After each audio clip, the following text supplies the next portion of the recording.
October 24 ఐక్యరాజ్య సమితి దినోత్సవం. ఐక్యరాజ్య సమితి ఎందువల్ల ఏర్పడింది? మొదటి ప్రపంచ యుద్ధం తర్వాత నానాజాతి సమితి విఫలం కావడంతో రెండవ ప్రపంచ యుద్ధం కూడా జరిగింది. రెండవ ప్రపంచ యుద్ధం తర్వాత ప్రపంచ దేశాలు ఏర్పాటు చేసుకున్నటువంటి అంతర్జాతీయ సంస్థ ఐక్యరాజ్య సమితి. ఈ ఐక్యరాజ్య సమితి 1945 అక్టోబరు 24న యుఎన్ చార్టర్ అంటే యునైటెడ్ నేషన్స్ చార్టర్ అమల్లోకి వచ్చిన రోజు వార్షికోత్సవాన్ని ఐక్యరాజ్య సమితి దినోత్సవంగా జరుపుకుంటూ ఉన్నారు. యుఎన్ యునైటెడ్ నేషన్స్ అన్న పదాన్ని తీసుకొచ్చిన వారు మొట్టమొదటగా అమెరికా అధ్యక్షులు ఫ్రాంక్లిన్ డి రూజ్వెల్ట్ గారు. రెండవ ప్రపంచ యుద్ధం జరిగిన తర్వాత ప్రపంచ దేశాల మధ్య శాంతిని నెలకొల్పడం, నిరాయుధీకరణ, పరస్పర సహకారం, ఆర్థిక అభివృద్ధి మొదలైన అంశాలపైన కృషి చేయడానికి ప్రపంచ దేశాలు ఏర్పాటు చేసుకున్నటువంటి సంస్థ.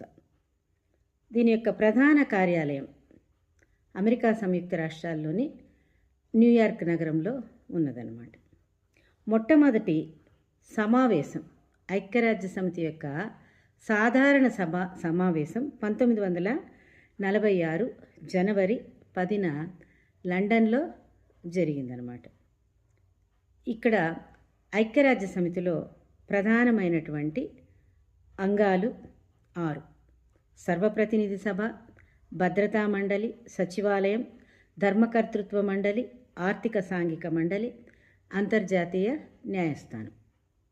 భద్రతా మండలిలో సభ్య దేశాలు 15, కానీ శాశ్వత సభ్య దేశాలు 5 మాత్రమే. అవి America, Russia, Britain, China, France ఈ దేశాలన్నమాట. భారతదేశం కూడా జూన్ 26న 1945లో యుఎన్ చార్టర్ పైన సంతకం చేసి సభ్యత్వాన్ని పొందింది.